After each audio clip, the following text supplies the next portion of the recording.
Welcome to image news.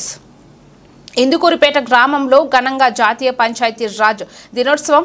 Alluri Sitaramaraju జిల్లా రంపచోడవరం నియోజకవర్గం దేవీపట్నం మండలం ఇందుకూరిపేట గ్రామ పంచాయతీ నందు మండల పరిషత్ అభివృద్ధి అధికారిని డిఎన్ రత్నకుమారి అధ్యక్షతన ఇందుకూరిపేట సర్పంచ్ కారం కృష్ణబాబు, మండల ఎంపీపీ కుంజుమ మురళి ఆధ్వర్యంలో ఘనంగా జాతీయ పంచాయతీ రాజ్ దినోత్సవం ఘనంగా నిర్వహించడం జరిగినది.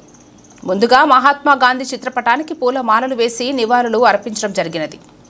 అనంతరం సర్పంచ్ కారం కృష్ణ బాబు ఈ కార్యక్రమంలో ఇందుకూరిపేట పంచాయతీ కార్యదర్శి ఎం సురేష్, వైస్ సర్పంచ్ కాలచర్ల రవి, వార్డు సభ్యులు, ఉపాధి హామీ కూలీలు, గ్రామ ప్రజలు, సచివాలయం సిబ్బంది పాల్గొన్నారు.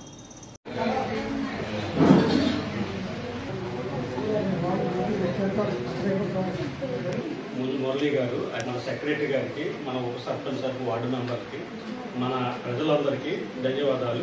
ముఖ్యంగా ఈరోజు మనకి ప్రతి సంవత్సరం అనేది కొన్ని పండుగలు కూడా జరుపుకుంటాం. ఆగస్టు 15 నెలలో మనకి రిపబ్లిక్ నెలలో మన గ్రామ పంచాయతీకి ఈరోజు మనకి ఏప్రిల్ 24వ తారీఖున ఒక ప్రత్యేకమైన రోజుగా మన భారత రాజ్యాంగంలో ఈరోజు గవర్నమెంట్ గ్రామ పంచాయతీ ఈ రోజు మనం గుర్తించడం కారణం ఏంటంటే మనకి మన ప్రజలతో డైరెక్ట్ గా మనం పనులు చేసుకోవడానికి ఈ సంస్థలు ఉన్నారు అనుకోండి, మనకి డైరెక్ట్ గా వచ్చి మనకు వాడు మన సమస్యలు తీర్చే అవకాశం ఉండదు కదా.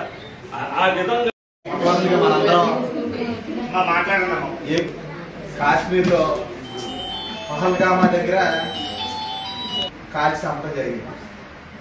దానికి సంబంధించి మనం ఒక్క రెండు నిమిషాలు మౌనం పాటిద్దాం.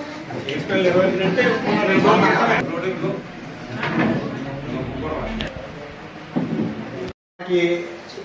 1947కు ముందు వరకు కూడా మనం బానిస బతుకులు బతికాం. మనం ఒక బ్రిటిష్ వాళ్ళు వచ్చి మనం పరిపాలించడం, వాళ్ళు ఏది చెప్తే అది చట్టం, వాళ్ళు ఏది చేస్తే అది న్యాయం.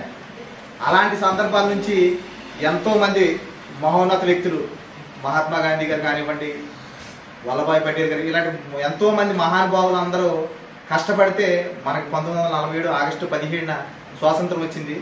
స్వాతంత్రం వచ్చిన తర్వాత మన దేశాన్ని ఎలా ఆ రాజ్యాంగం వల్లే ఈ రోజు మనందరం ఇంత స్వేచ్ఛగా తిరగలుగుతున్నామంటే ఆ రాజ్యాంగం ఇచ్చిన గొప్పతనమే. మనకి ఇంత స్వేచ్ఛగా తిరగలుగుతున్నామంటే మేము ఎంపీటీసీలుగా ఉన్నా, ఎంపీపీలుగా ఉన్నా, సర్పంచులుగా ఉన్నా, ఇవన్నీ కూడా ఆ రాజ్యాంగం ఇచ్చిన హక్కులే.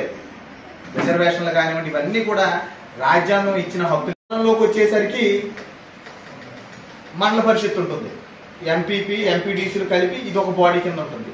జిల్లాలోకి వచ్చేసరికి జిల్లా పరిషత్ ఉంటుంది, అందులో జడ్పీటీసీలు, జడ్పీ చైర్మన్ గారు, అదొక బాడీ కింద ఉంటుంది.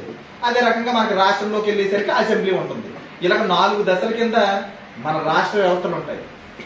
మీకు ఆహారం, వ్యవసాయం వీటన్నింటినీ ఆనాటి నుంచి తర్వాత 96లో మనం పేసా ఎలక్షన్స్ కూడా జరుపుకున్నాం.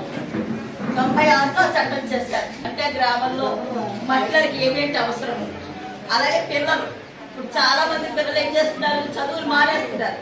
బడిగిడి పిల్లలందరినీ ముందు అంగన్వాడీ సెంటర్లో జాయిన్ చేసి వాళ్ళని కోసం అన్నమాట, వాళ్ళు చదువుతారని కాదు, ఒక పద్ధతి అనేది ఏర్పడాలంటే అంగన్వాడీ తీసుకున్నారు.